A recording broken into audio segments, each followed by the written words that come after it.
UCR. What's your favorite scary movie?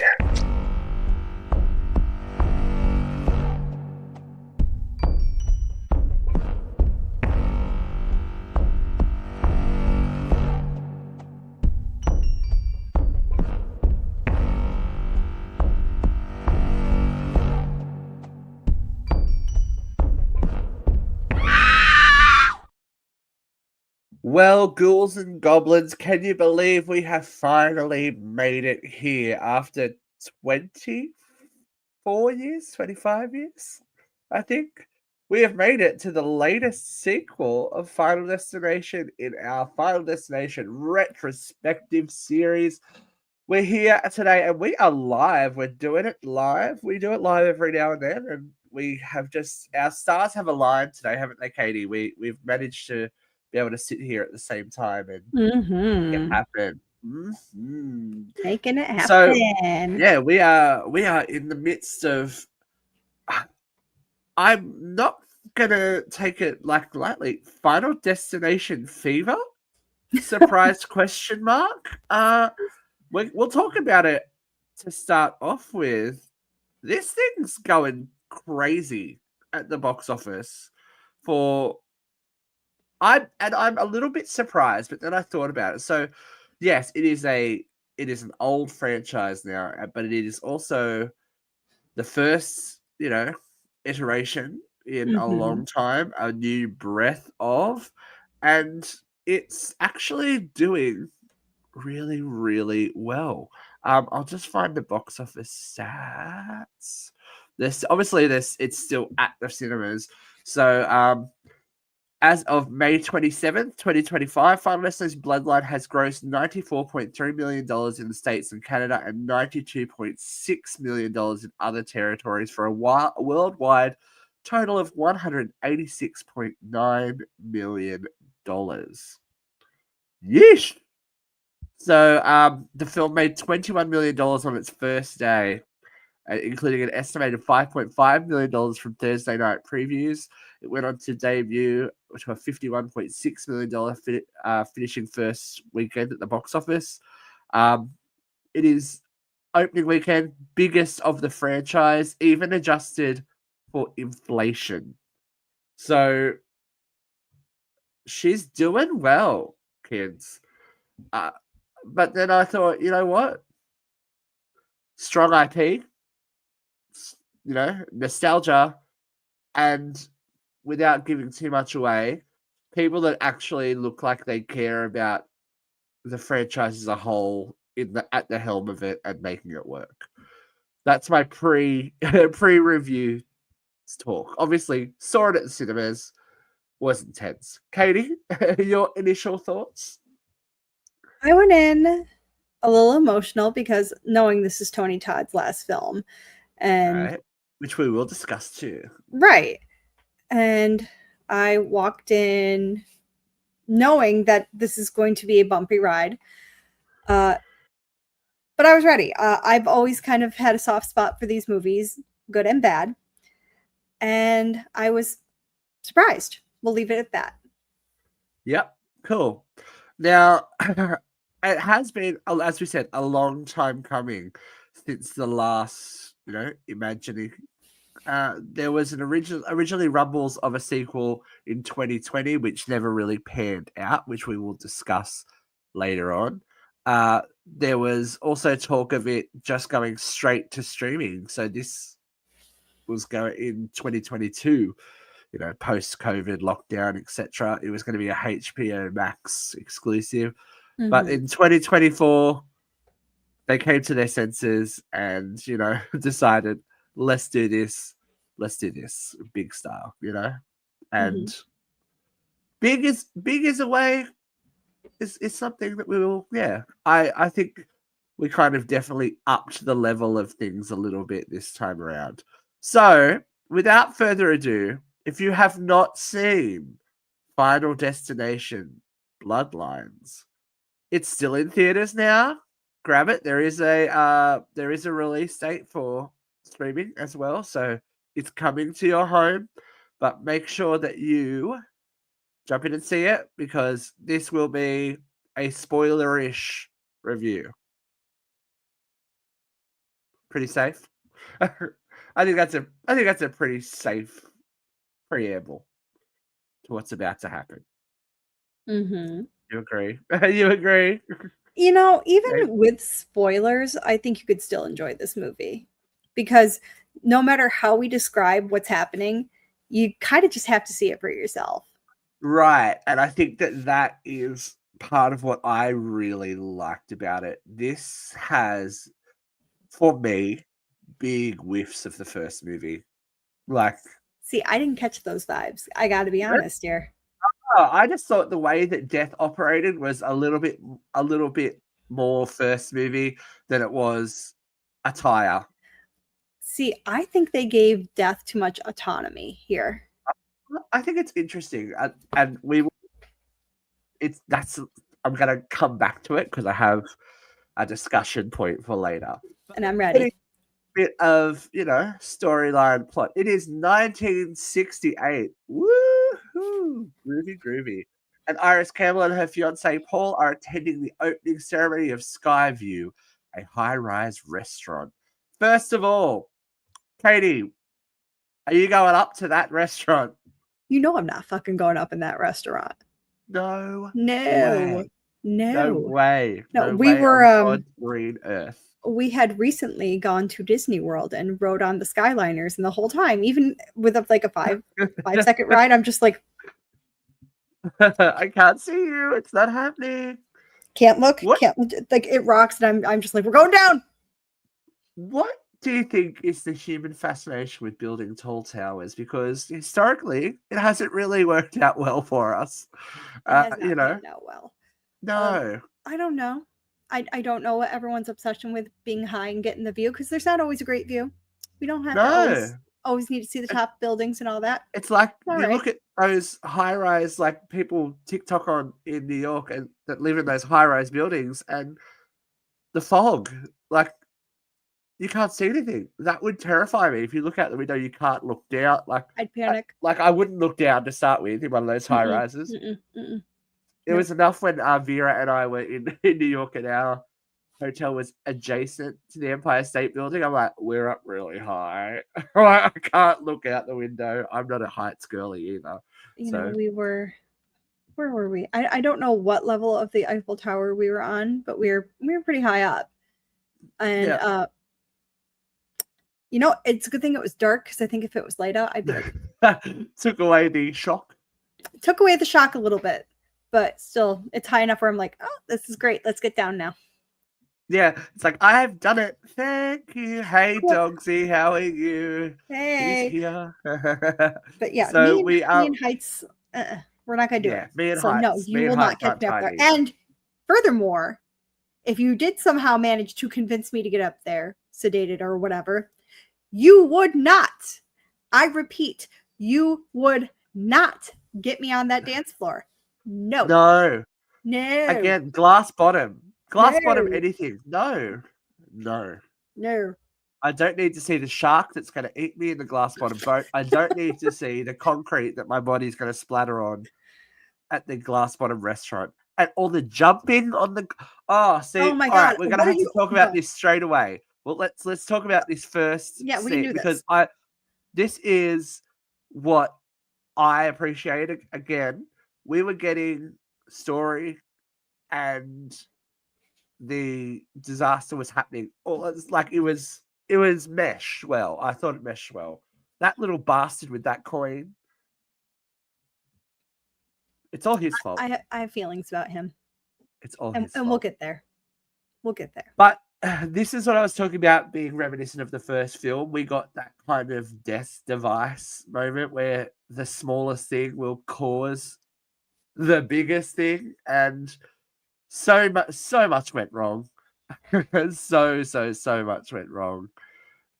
Just from the falling chandelier, crystal, to the cracking glass, to it's just no. Gas leaks, explosions. It was all good. Do you know this movie now holds the Guinness Book of World Records for the oldest person set alight on film, for that old lady that was like, Seriously? Yeah, legit. Wow. Legit. Oh, But excuse me. this was intense. I think, they've done the right thing, kind of like that, the first and the second movie, where we've all got that base, some or most of us have a generic fear of heights, like, a fear of flying. We all now have a fear of driving on freeways, but this is kind of primal-ish. And as soon as it started, I went, oh my God, this is going to be horrible. This is going to be horrible. And it was. I think the most brutal part of that scene was the singer. Yeah.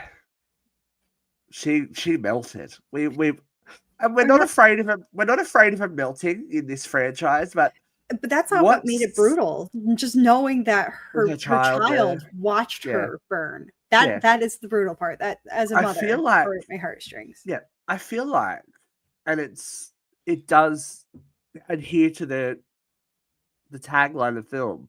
If you screw with death plans, things can get very messy. I feel like we cling on to those moments a lot more. Like, usually we get a little, 2-second, oh, my face is melting. But this stuff is edging on kind of exploitation sometimes with this one. It's kind of really walking the line of, we're going to show you and we're going to make you uncomfortable while you watch it. I'm just going to say it. They killed a fucking kid. And they showed it. They fucking showed it. And if you're going to kill any kid, it was going to be that kid. That kid. I loved it. He was so cocky too. He was like, yeah, splat. and not just splat, but like bits, like a cockroach splat. So if this, even if you hate this kid and you think it'll upset you, this is not I'm going to tell you right off that if watching a violent death of a child is going to upset you, this ain't the movie for you. Not this one. It lasts about 5 seconds, but usually they'll pull away before you see I thought it was going to be a fake out. I thought he was going to go, yes, and then something would fall in front of him or behind him, and you go, shit, run away. Like, I have another little comedy moment, but no, they got him. They said, no, we're gonna do it. They're gonna do as Jeffrey says, fuck that kid, and bam, right, legit. But what I will say, and I can't say for the rest of the franchise, effects were great here. Yes, I will agree with you there. The effects were very good. On the big screen, I would believe that to me, it looked like the majority of that was a set, of some kind. Obviously with a green screen, but just it looked heavy on the stunts, especially when everything's still tilted. That would have to be all done in the soundstage. So it's practical movie making, which we talk about a lot, especially in a horror podcast. Done, especially with disaster related stuff. If you've got something, especially the set that is moving and falling away, and even when they were left hanging, it didn't look fake. When we look back at the 3D entries, when she is holding on for dear life, and that's a close-up shot. I mean, there's no pulling away from that. No. I thought that was so well done. Yeah, right. I gotta give it up to special effects and makeup and beautiful. I think everyone. Fantastic. Christian Seabolt is the name of the cinematographer of this movie, and it's very beautiful. The first part of and even the death frames, they're so well constructed that there's no superfluous shots. It is, especially when we go later. I'm just thinking about the garbage truck scene. I can say a lot of things about this movie. One thing I can say is it wasn't pretty. Yeah, everything in that frame played a part in that scene. And we wouldn't have gotten that 2 installments ago. I feel like there was a lot more care placed into the production of this movie as opposed to how many ways can we kill people and how quickly can we do it. I'll agree with that. I do agree that a lot more care was taken when these death scenes were shot. And like you said, Yeah. everything in that scene, what you're looking at. So if I am part of the scene, everything that's around me will take Is a part danger. in killing Yeah. me. Yes. Right. And I like that. Yeah, it gives me strong Alex vibes, you know, when he's looking at the most random things going, it's gonna kill me, that's gonna kill me, that's gonna kill me. It's like, okay. And we do get to that, which is kind of cool. So obviously, as is de rigueur for this franchise, our first big moment is a nightmare / premonition. Now, this time it's a recurring nightmare of college student Stephanie Reyes, who is flunking out of school because of this recurring nightmare that she keeps having of Iris, who happens to be her mysterious maternal grandmother. So she heads home, and, you know, it's very indicative of, I think, that coming home experience when you haven't been around, that you go back expecting a world that you left and it's moved on. There's, you know, distance, there's things change, and you don't realize the world is changing without you while you're living your life. I think they did that quite well in a really simple way, just with the estrangement between Stephanie and Charlie, and just even the cousins. Like, it worked for me. It rang true of life, I guess. Mm-hmm. The kid that played Charlie, Tick, actually, I don't think, and this is a big call for this franchise, there's not a bad performance in this movie either. I think everyone's pretty solid. I think everyone there are a few runaway stars, which we will tick as we get there. Very multicultural casting as well this time around, weren't we? It's just like, oh, as opposed to the strong white folk presence of part 4. It's just like, white folk and white supremacy of part 4 and 5. It's a little bit more multicultural, which is nice to see. So Stephanie decides to visit Uncle Howard because Uncle Howard is obviously her missing mother's brother and has the key to the mystery of Iris, because she is this, you know, epic "thou who shall we not speak of" moment. So we meet Uncle Howard, Aunt Brenda, and her cousins Eric, Julia, and Bobby. So they play a family really well too. Mm-hmm. I thought that they may not necessarily look like a family, but, you know, I thought the dynamics were good.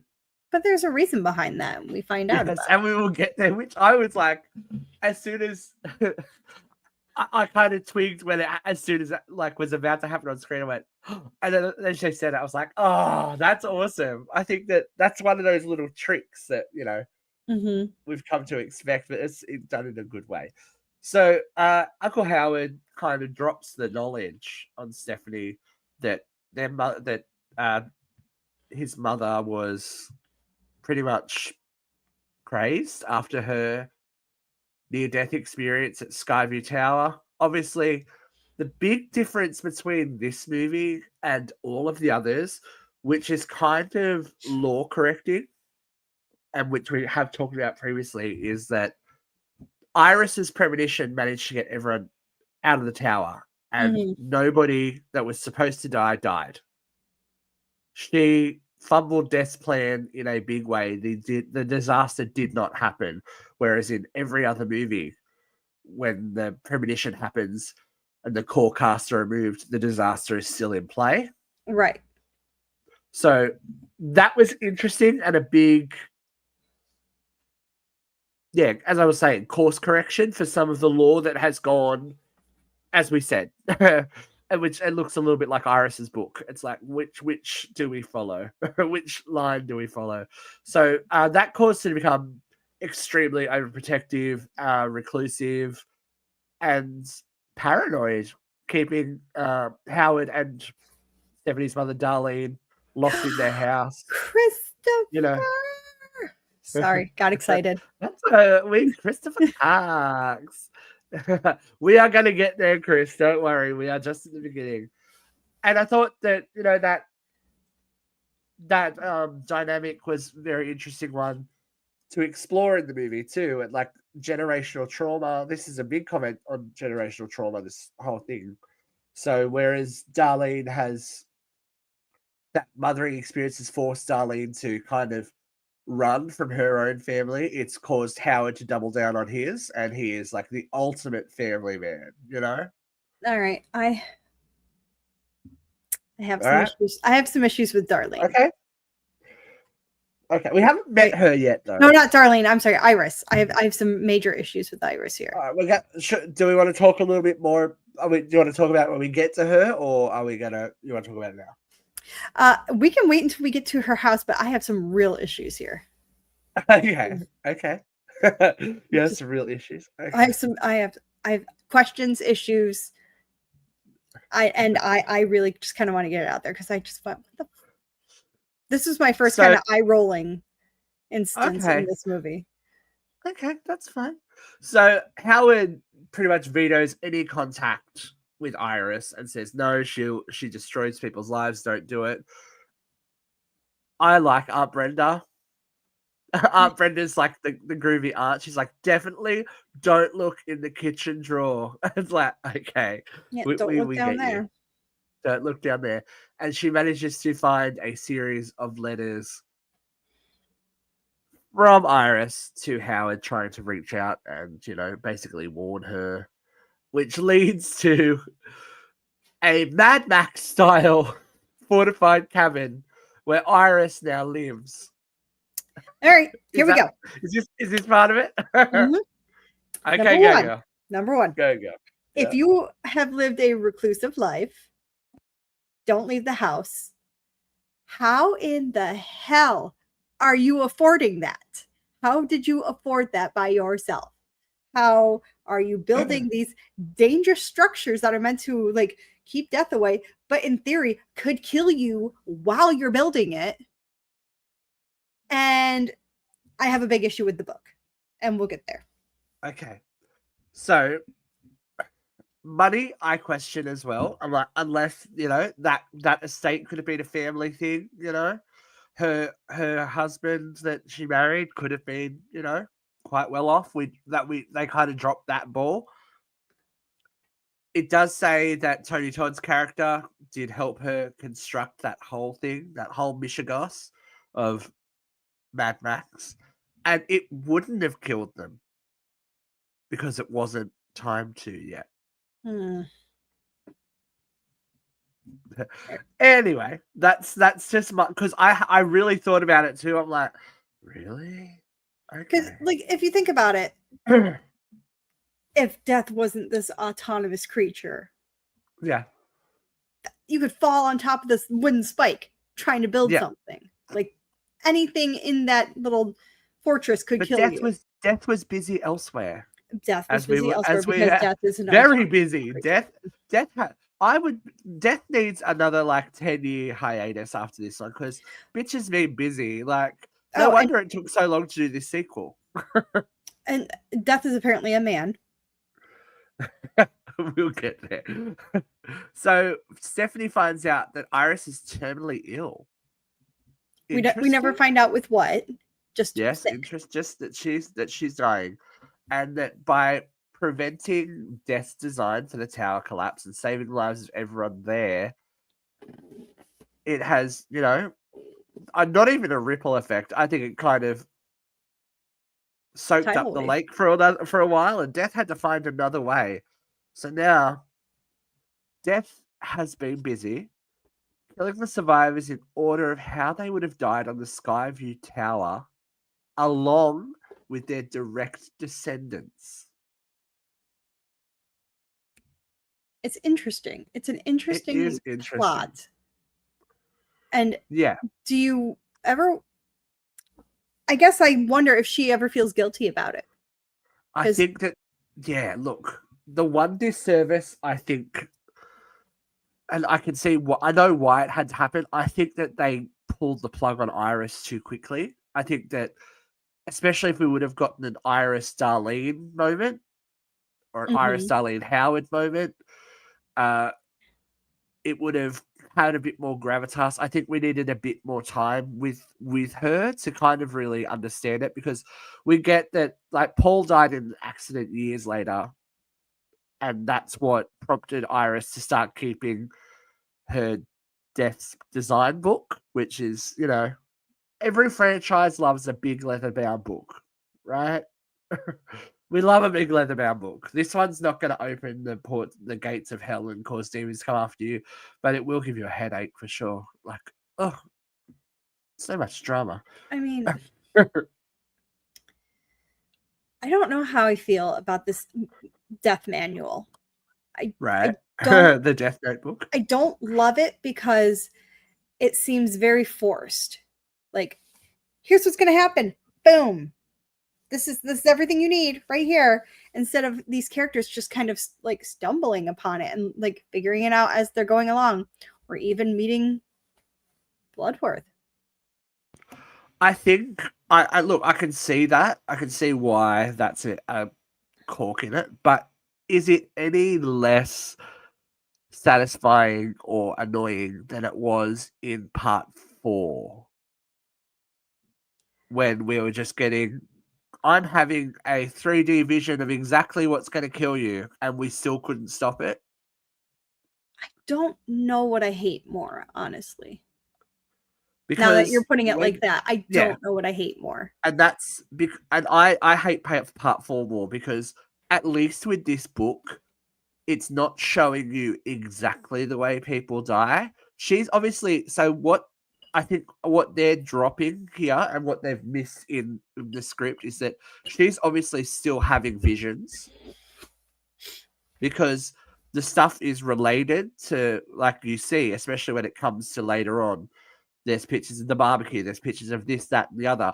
She's obviously seeing the things that are causing the danger, but she can't pinpoint what it is that's going to kill someone.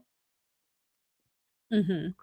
So I appreciate that a little more than, you know, previous entries kind of smacking us over the head with obviousness or being so vague, like in part 2, where she's like, a doctor's going to do something. It's like, okay, we get it, bitch. Like, you want to be vague, but the vagueness is kind of built into the storyline, especially when it starts to come to the deaths, where she makes, like, Iris makes the, here's a good question. Is it a mistake or a sacrifice that Iris makes by going outside? I think it's a To give sacrifice Stephanie the book. because she says seeing is believing. She Right. she saw that it was going to happen, and she goes, well, Yeah. if I'm not going to be able to convince her by talking to her and giving her the book, I got to show her. And I think a little bit more about her feeling how close death is now might have been a little bit more service to that, and knowing that as soon as she steps out of her safety zone, it's going to take the chance to get her. That might have helped a little bit more. But as I said, I think they did drop the ball a little bit by not giving us a little bit more Iris. That weather vane, though. Oh, that was rough. Oh, that was but rough. Also, you could look at it like, okay, she sacrificed herself, but she also just put her family in direct fire. Exactly. Like now it's coming after them. So maybe it's equal parts mistake and sacrifice, because she knew she had to get it to Stephanie, because whenever she died, that plan was going to be set in motion anyway. Mm-hmm. But by getting her the book, she's caused it to accelerate. Where she could have probably lived out a couple more years, depending on what she had. Because again, we don't know how sick she is. We just know it's terminal. People live for years with terminal illnesses. Yeah, exactly. So after Iris's funeral, we have the return of the elusive Darlene, but Stephanie he's holding obviously a lot of resentment from being abandoned as a child. And she. Well, you want to talk about Darlene a little bit now? I don't have any Or real beef with Darlene. I think I just mixed up the names. yeah, I kind of really liked Darlene. I think like I liked having those two character juxtapositions, as I said, as a result of growing up from that parenting, that trauma, and how trauma makes people. Oh, sorry, I've got to say it, Jamie Lee Curtis style. Trauma. How trauma, makes people make decisions in different ways and can totally change a life around, really, by your reaction. So we find a reference to a mysterious JB. I think we all knew who JB was as soon as like it was mentioned. I was like, oh, I know who that is. Who I has didn't. also you didn't? You didn't put it to as soon as I didn't. saw that I little gotta be kid honest. in the I didn't. tower, I'm like, it's Tony Todd. I'm like, okay. I did not put that one together. I guess I'm a little slower sometimes. But I've seen too many horror movies. I guess I'm just a little slower on the uptake here, but like, and I don't know how I feel about that connection either. I don't know if I like that. You don't. I kind of do because it ties everything together. But before we get there, we get the most anxiety-inducing barbecue in the world. I hated this scene. All the fake outs pissed me It was off. so good. It was. I hated it so much. It was so. But do you hate it because it was so good? You're like, no, oh, I hate it because I hate all the fake outs. Like I can understand like it. I can understand maybe one or two, but to keep it going, it's like, come on, just kill him already. It was amazing, and you didn't know who was going to die and or when or how. I loved it. I thought that's the premise of this franchise. You know, I thought, especially since we're going, it's gonna be someone at this barbecue, and even in the trailers, they managed to not spoil this. Because there were little snippet trailers with the barbecue in it, and you saw the glass breaking, you saw the trampoline, you saw all of these things. I thought it was great. I really enjoyed. We're going to agree to disagree, but I thought it was great. I was like, "What is happening? How's it going to happen?" And then I just did not expect Howard to get a haircut by the lawnmower. Like, went all sinister on us. I know, right? I was like, it's got to be Howard or Darlene. If we're going down the line of descendants, it's got to be Howard or Darlene. Obviously, I knew it was going to be Darlene because they're not going to kill her as soon as she shows up. Well, maybe they could have. Like I don't think they mentioned who was the older sibling. They could have, and it probably wouldn't have changed the film, quite honestly. Right, exactly. But I loved it. I'm really sorry. First of all, I want that backyard with like the oh yeah, the backyard's gorgeous. It was just missing a pool, really. And that would have probably added an extra level of anxiety to us all and just got, oh god. No, but that and yeah, they did not, it wasn't a quick haircut with the lawnmower either. It was, no, they sat on that for a little bit. They sat on it, and it was, look, I enjoyed it. I gotta say, I was like, every time they jumped on that trampoline, got closer to that rake. Oh yeah, I'm like, oh god. And glass in the glass in the I really like the fake out of the glass in the ice, because as someone, working in restaurants, we know that as soon as a glass breaks in the ice, you got to throw that ice away, baby. You got to get that red grenadine and put a big X in it and go, no, don't use. I'm just flashing back to my days of service days. But I was like, oh god, it's the glass. Oh no, it's not the glass. And then he stepped, like, we go back to the foot thing. Yeah, I can't do the foot thing. The foot thing. I flinched. Look, they brought it back from the last movie because it read so well. It's like we're getting kind of little bits and pieces of the franchise that are working out and kind of moving towards something bigger.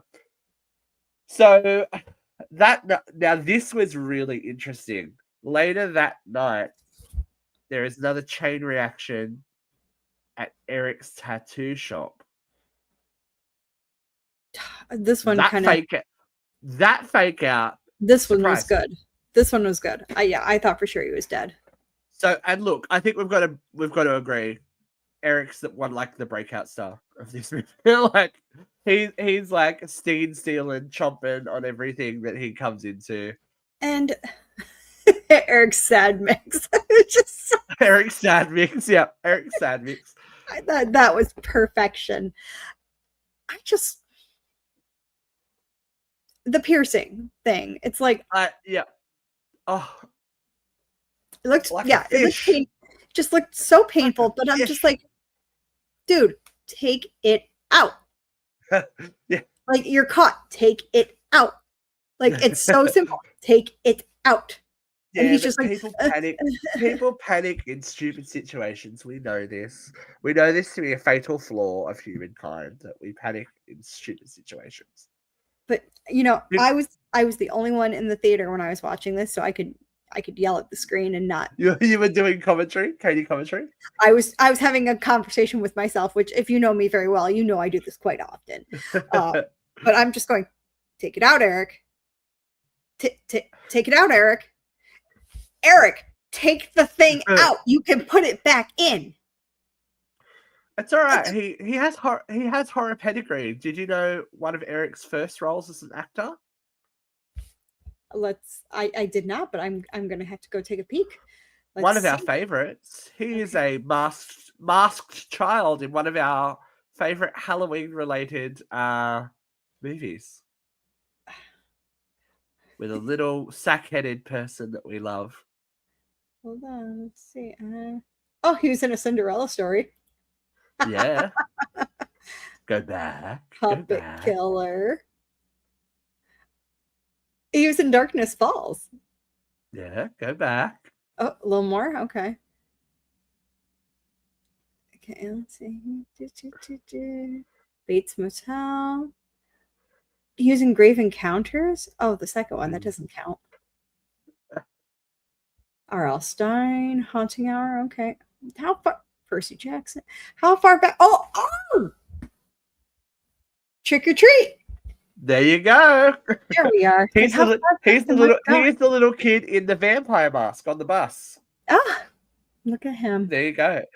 He has done a fair amount of horror stuff, which is, you know, he has a familiar face. I watched Bates Motel, so he's probably like being a guest, like probably like a one-off guest star in that or something. Looking at what he's done, it's a lot of hit or miss here. Yeah, as is with anyone's acting career, really, isn't it? Like a lot of hit and miss here. But let's talk about the fake out that he survived all that. Yes, we didn't see it. Like, I loved it. When she almost hit him, I said, "What the fuck? What?"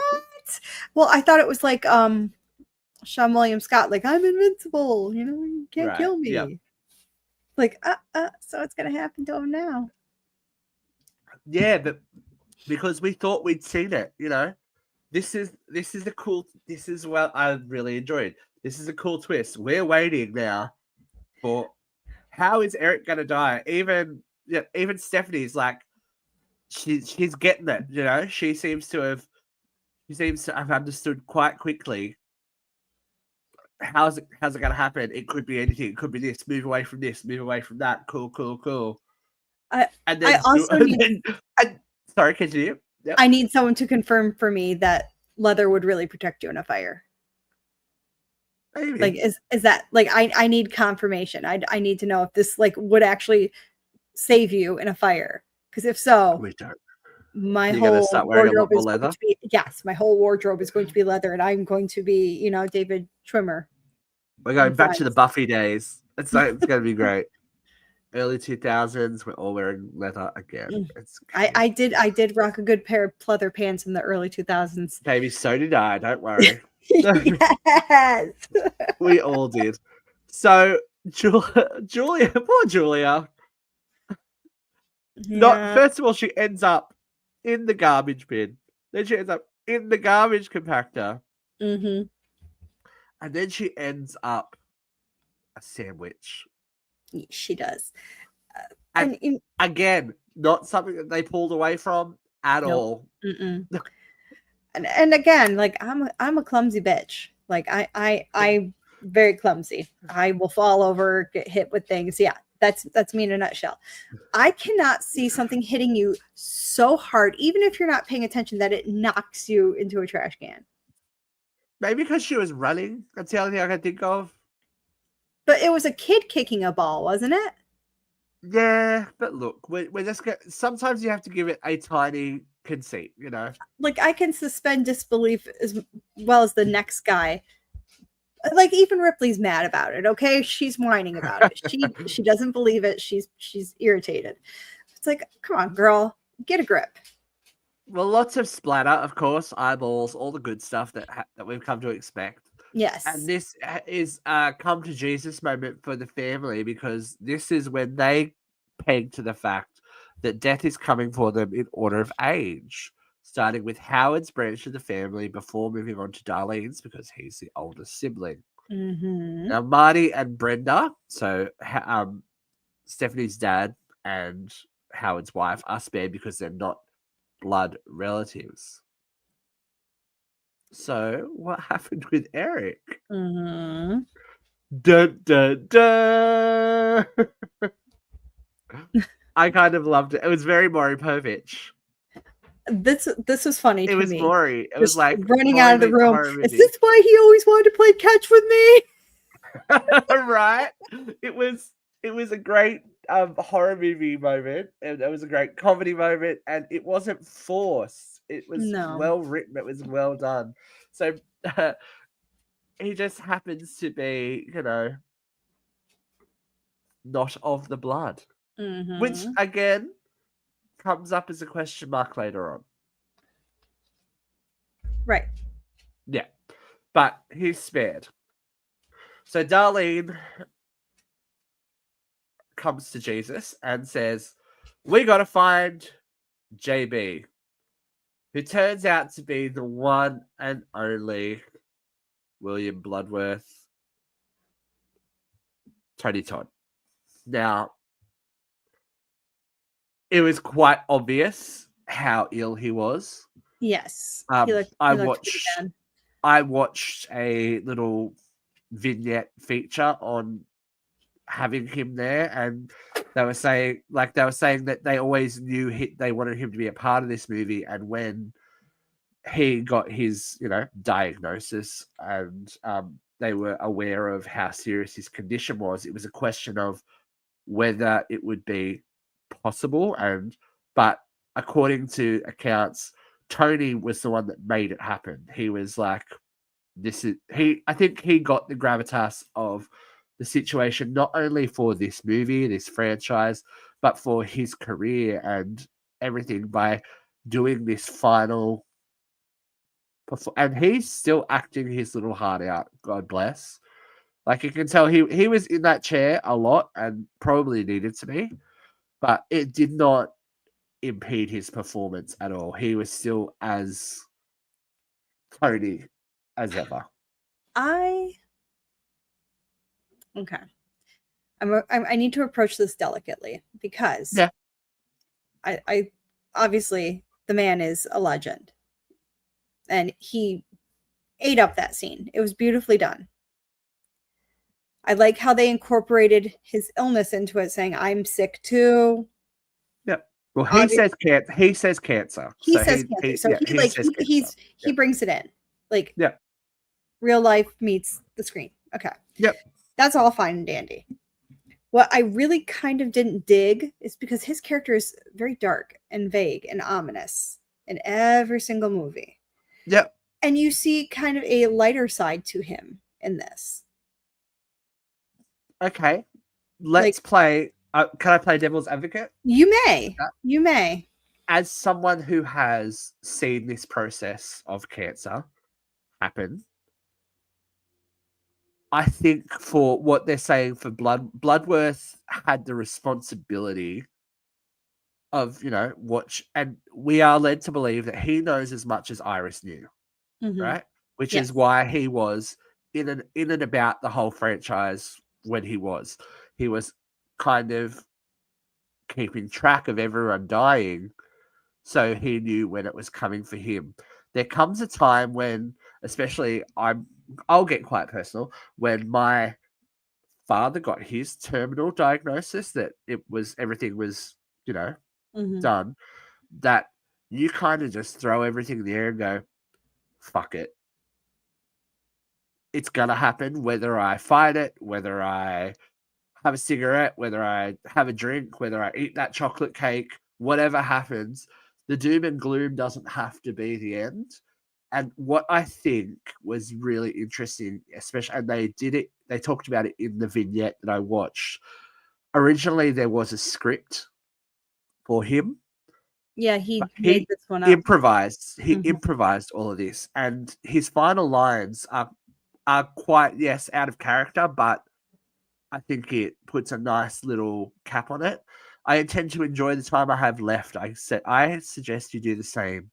Life is precious, every single second. You never know when. Good luck. And I think that was a perfect way of sending him off as an actor, as a performer, as a character. That, he has Mhm. had this responsibility, and he was retired. Like, the conceit is that he's retiring, he's leaving because he knows now that death will come for him. There's only a handful of people left, and he's not being a part of the process anymore. He's going to enjoy what he has left. So I understand the change in tone a little bit.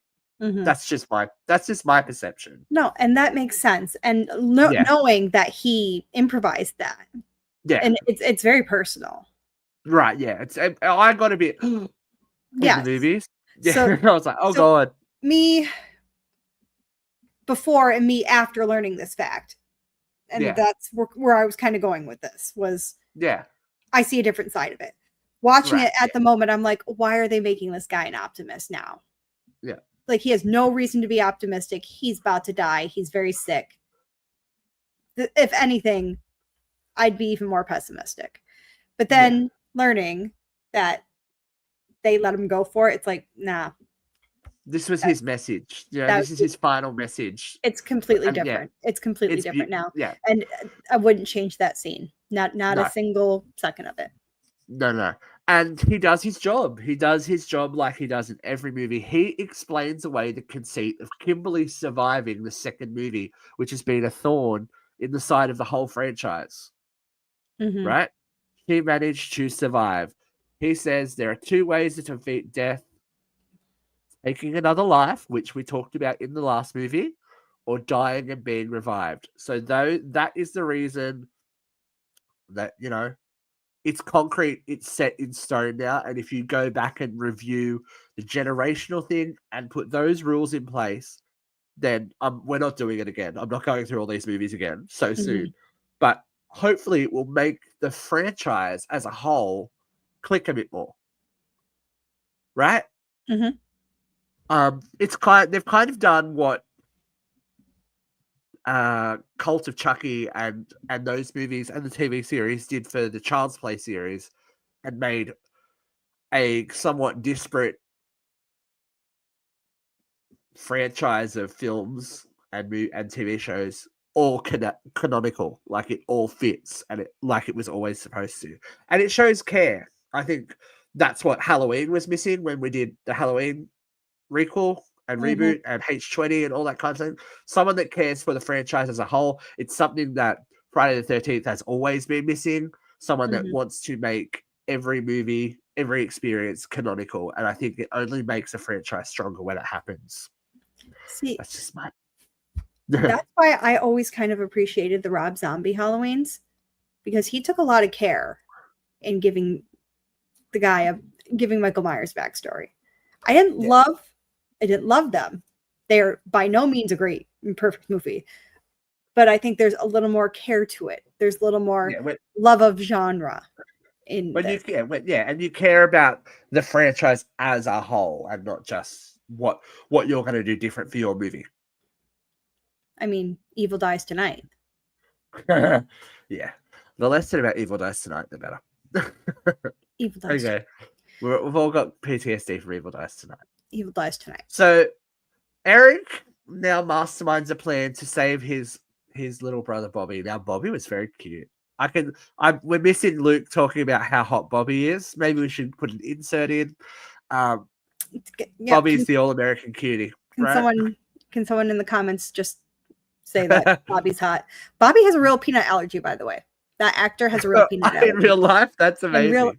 In real life, he has a very real peanut allergy. And as a parent of children who they outgrew their peanut allergy, but I did 9 years with a peanut allergy. That is terrifying.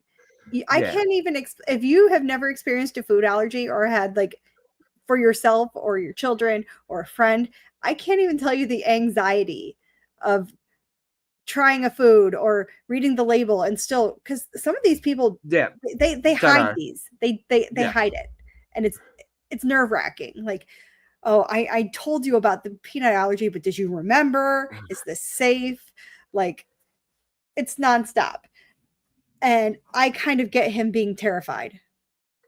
Yeah. And I thought I liked Bobby. I really liked his character. He's one that I was sad to see go. But again, in a way that we didn't see coming. I love that he's like, he eats the Reese's and he's like, oh God. I'm like, this is so good. It's like, hey, at least you're going out a way that you would hope. And that is also a very real experience. I remember my kids trying peanut butter cups for the first time, and they're just like, yes, this is what I've been missing. Boop, swell up.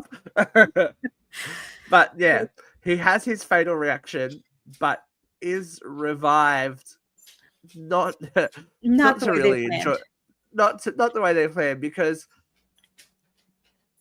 a backfiring MRI machine, which I did not pick. Again, this is another one that I did not pick, and I did not pick the highly violent / comedic way that Eric every single piercing ripped out of his body, folks. I was like, the nipple were funny, and then when it went lower, I was like, of course he has a Prince Albert. Of course he does. Of course he does. So Eric is collateral damage then, because he messed with death. He messed with death's plans. Yeah. This is why you don't meddle in other people's business, because then stay out of family business. You get your piercings ripped out with a magnet, and you get folded in half, and then impaled into an MRI wheelchair. Machine. Oh my God, that was gruesome. That was pretty damn gruesome. It was so bad, right? And then the coil from the vending machine. I thought the vending machine was going to get him in a different way. I thought it was going to crash. Right, me too. But again, it was a way that we didn't expect, which I really appreciated. Yeah. I'm like, yeah, okay, I see you. I see what's happening. Mm-hmm. And of course, they get to kind of witness their demise of that family line. So that means it's coming straight for Darlene and her kitties. So the only place they can think to go... Grandma Iris's cabin of death. Mm-hmm. So Death kind of gets there a little early. The RV crashes. Stephanie's seatbelt jams and traps her, takes her out. Death's like, bitch, you know too much. And it's like, you're staying there. I feel the chain reaction is huge in this part. The RV is blown into the water. Stephanie drowns. Very much Kimberly Corman style, Mm-hmm. Which is a nice little nod back to part 2. I feel sorry for Darlene here, though. Yeah, because she just wanted to do the right thing by her kids. Just trying to do the right thing, and even when she tried, she couldn't. It's just like, oh, poor little darling. Just that lamppost was coming for her. Yeah. They didn't even see that coming. No. You could see that they were surprised. I knew something was coming, and I'm like, oh, she's going to die. And then, whoopsie daisy. I've got to say, this is a pretty great performance from the kid that played Charlie. He was giving us big final girl. Like, mm-hmm.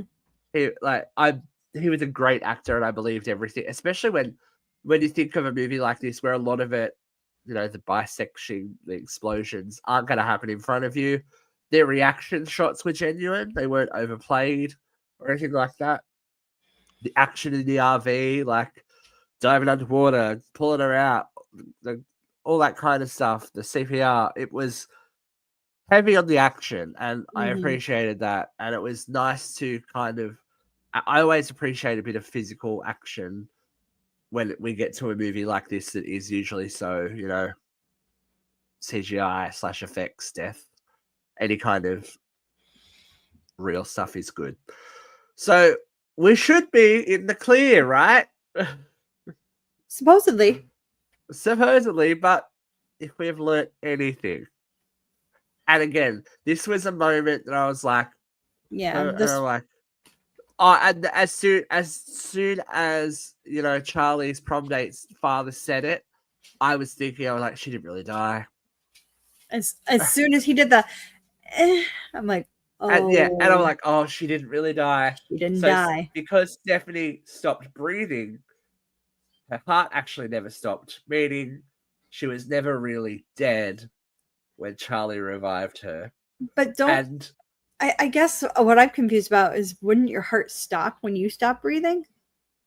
Not necessarily, because you've got to think the brain keeps living and people die of oxygen deprivation. So it could have just been, a bee stinging away from her actually dying. Yeah, maybe she just didn't. Yeah, she didn't go. It didn't give her enough She time. might have had a fake. Yeah, didn't let her die. So it's kind of Charlie's fault. He didn't check a pulse. Right, Charlie's fault. Let her sit it for a little bit. Because we do see Kimberly getting there clear. She gets shocked back to life in part 2. She's on an operating table. It's all happening. I know that this was a little bit debatable. No, I thought this was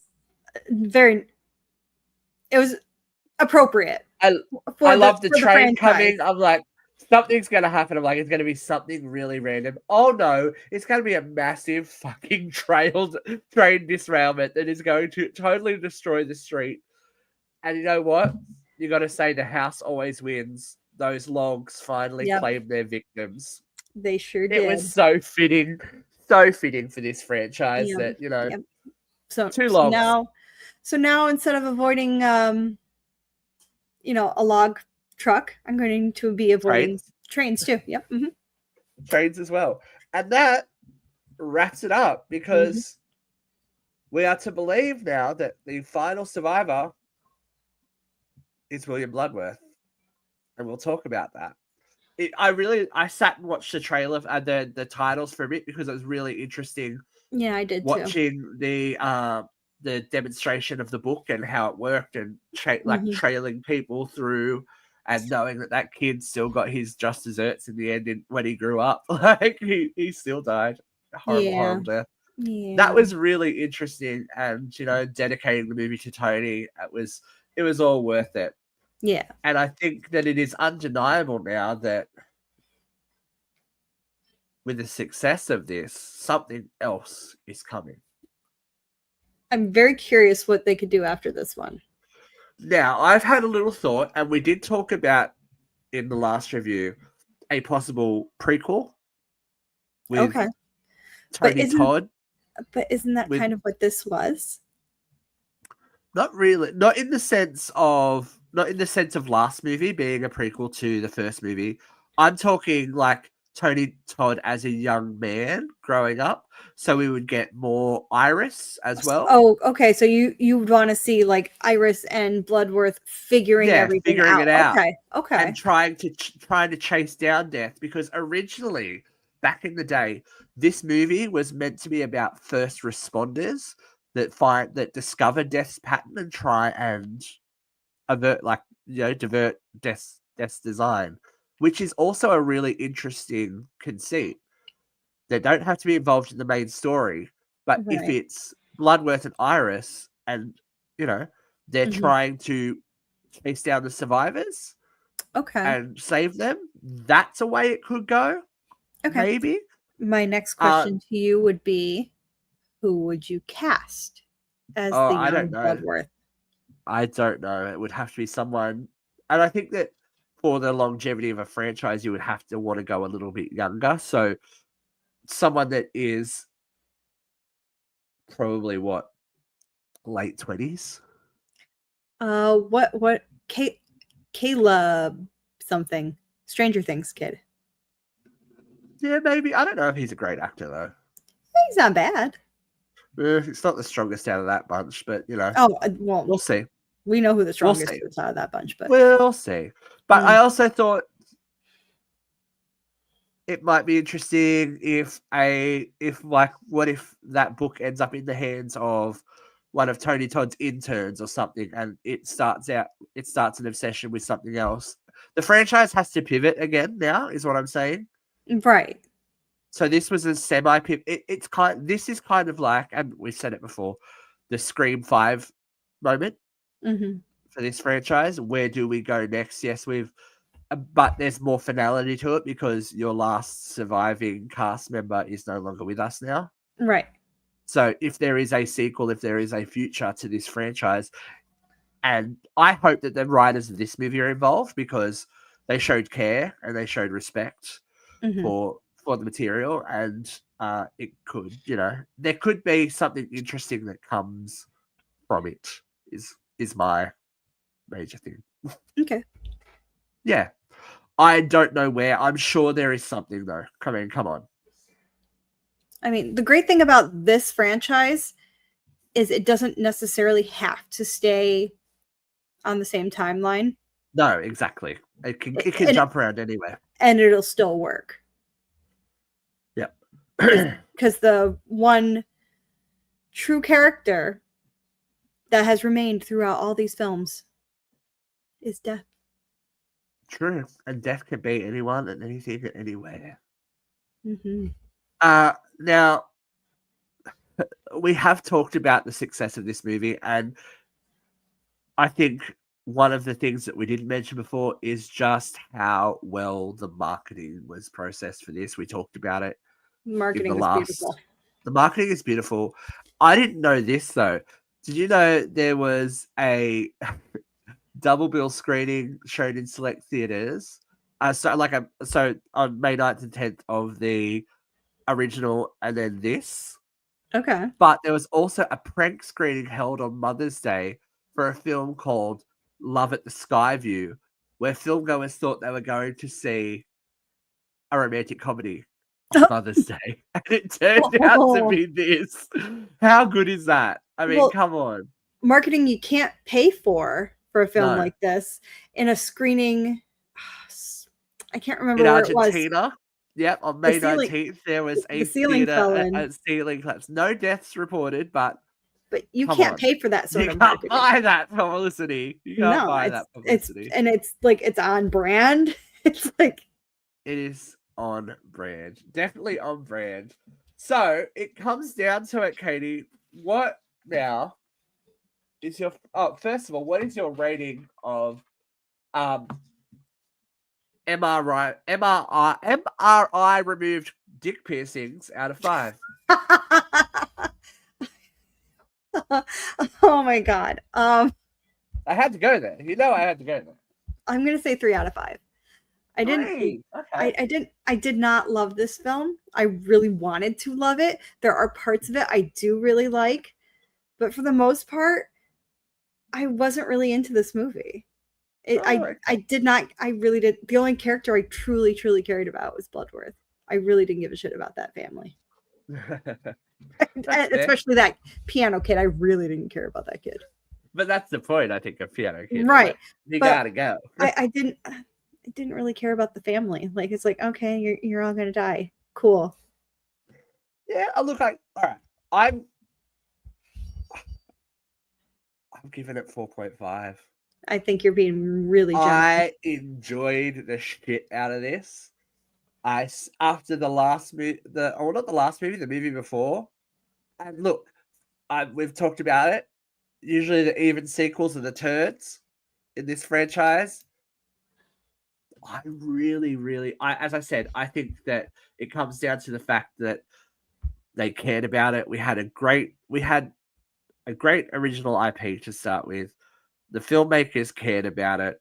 We had Tony Todd.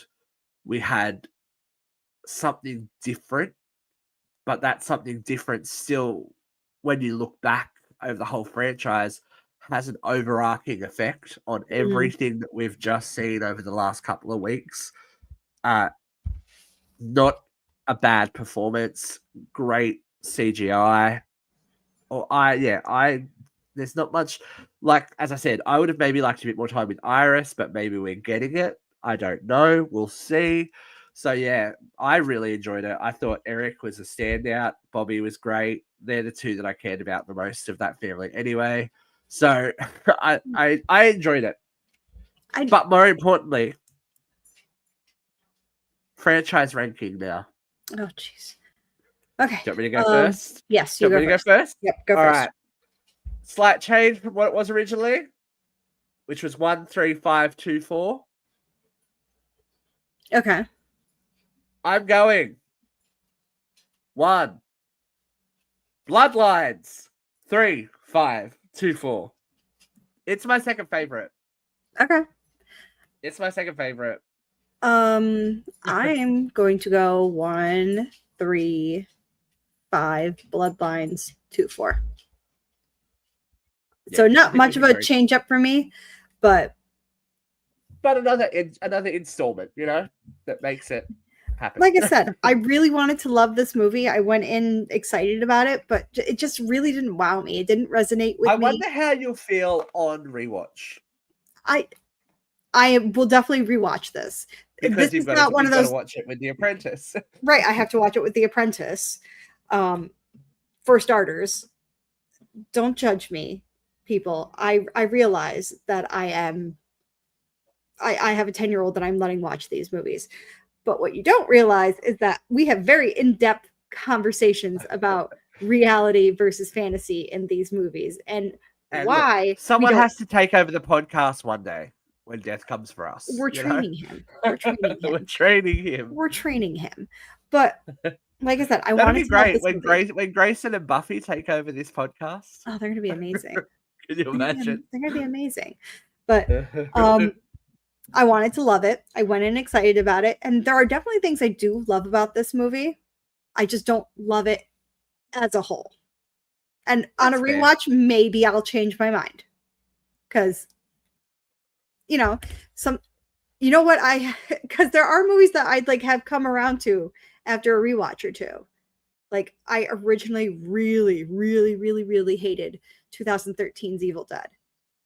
I still don't like it. Love it, yeah, but you can see it for what it is. But I accept that it is an important part of the Evil Dead history. Yeah. I get that now. And I can appreciate it for what it is. You will never catch me saying it's better than the original, though. Never. Ever. But the good thing is Katie has time to change her mind because there is so much horror coming up. Our next installment, we are getting back to Shady Side. We are heading for prom when we review Fear Street Prom Queen. But there is also, I think we're going to end up doing Bring Her Back as well. And see, I love Katie and I will end up doing that. And there's just so much horror coming. She is going to be traumatized soon because we have to say welcome to Derry on TV very, very soon. So I feel like y'all just really like seeing me rehash my childhood. Well, look, trauma. we have committed to watching it 2017 and 2018. So Pennywise will be back. I think we've got a lot of excitement coming in the TV series because Bill Skarsgård said the TV series is much darker than the movies were ever going to be. So if you're a Pennywise fan, there's lots of Pennywise coming. We're going back to Fear Street. We're going to do some Australian horror. Like, if we're going to talk about clowns, can we at least talk about Clown in a Cornfield? I think we will. I'm nearly finished the third book, so you're devouring that series. I am very much about it, and Yeah, I have feelings. I have big feelings. I need a rewatch of Clown in the Cornfield before Hey, I shout out make to it. Adam Caesar. Like, you done did the thing, man. Adam, I'm coming for you. You done did Adam, the I'm thing, coming for you. Adam. I'm proud of you. We need to chat, and I want to chat to you on here. So hopefully, I'm putting it out there. Look, we got Grady Hendricks. So maybe Adam will grace us with his credit. I do have a question as we wander into prom season in Yes. Shadyside. Mhm. What is your favorite prom horror movie? Oh, We are in the midst of prom season over here in the States. let me think about that. I'm gonna have to get back to you on that. And I Maybe- posed that question to all of you. Maybe What that's is a your good favorite? discussion to have at the beginning of the review next time. Mm. Well, it's been a long one, but I think it's been a worthy discussion of a very interesting movie that has reinvigorated a franchise.